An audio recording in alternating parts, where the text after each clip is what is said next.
আমরা এবার একটা নির্বাচিত সরকারের কাছে দায়িত্ব হস্তান্তরের প্রক্রিয়া শুরু করব। অন্তর্বর্তী সরকারের পক্ষ থেকে আমি প্রধান নির্বাচন কমিশনারের কাছে চিঠি পাঠাবো যেন নির্বাচন কমিশন আগামী রমজানের আগে 2026 সালের ফেব্রুয়ারি মাসে জাতীয় নির্বাচন অনুষ্ঠানের আয়োজন করেন। আপনারা সকলেই দোয়া করবেন যেন সুন্দরভাবে নির্বাচন অনুষ্ঠান করে এদেশের সকল নাগরিক একটি নতুন বাংলাদেশ গড়ার কাজে সফলভাবে এগিয়ে যেতে পারে। এই দলিল প্রণয়নের জন্য আমি সকল রাজনৈতিক দলের নেতৃবৃন্দকে এবং ঐকমত্য কমিশনের সদস্যবৃন্দকে, বিশেষ করে এই উদ্যোগের নেতৃত্ব দানকারী প্রফেসর আলী রিয়াজকে জাতির পক্ষ থেকে অশেষ কৃতজ্ঞতা ও ধন্যবাদ জানাচ্ছি। রাজনৈতিক দলের প্রতিনিধিরা অত্যন্ত সৌহার্দ্যপূর্ণ পরিবেশে আলোচনায় অংশ নিয়েছেন। মতপার্থক্য থাকা সত্ত্বেও সকল রাজনৈতিক দলের মধ্যে ঐকমত্য তৈরির চেষ্টা ছিল। আমরা আশা করছি এই ঐকমত্যের ভিত্তিতে অচিরেই রাজনৈতিক দলগুলি জুলাই সনদে স্বাক্ষর করবে এবং এর বাস্তবায়নেও ঐকমত্যে পৌঁছাবে।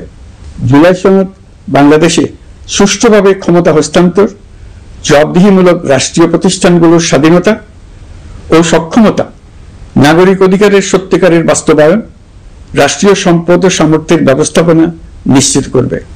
আমাদেরকে নিশ্চিত করতে হবে ভবিষ্যতের কোন সরকারই যেন আর ফ্যাসিস্ট হয়ে উঠতে না পারে। রাষ্ট্রকে এমনভাবে মেরামত করতে হবে যাতে কখনো কোথাও ফ্যাসিবাদের লক্ষণ পাওয়া গেলেই সেটিকে যেন তাৎক্ষণিকভাবে সেখানেই নির্মূল করা যায়। যারা জড়িত তাদের বিচার এদেশের মাটিতে হবেই। বিচার প্রক্রিয়া ও এর ফলাফল ক্রমান্বয়ে মানুষের কাছে প্রকাশিত হতে থাকবে। বিচারের পুরো প্রক্রিয়া দেশবাসীর কাছে স্বচ্ছ ও দৃশ্যমান রাখা হচ্ছে। এবার আমাদের সর্বশেষ দায়িত্ব পালনের পালা, নির্বাচন অনুষ্ঠান। আজ এই মহান দিবসে আপনাদের সামনে এই বক্তব্য রাখার পর থেকেই আমরা আমাদের সর্বশেষ এবং সবচেয়ে গুরুত্বপূর্ণ অধ্যায়ে প্রবেশ করব।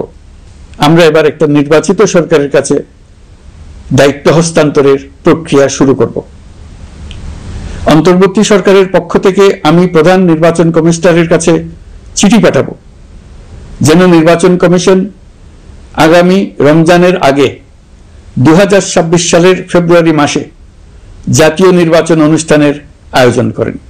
আপনারা সকলেই দোয়া করবেন যেন সুন্দরভাবে নির্বাচন অনুষ্ঠান করে এদেশের সকল নাগরিক একটি নতুন বাংলাদেশ গড়ার কাজে সফলভাবে এগিয়ে যেতে পারে।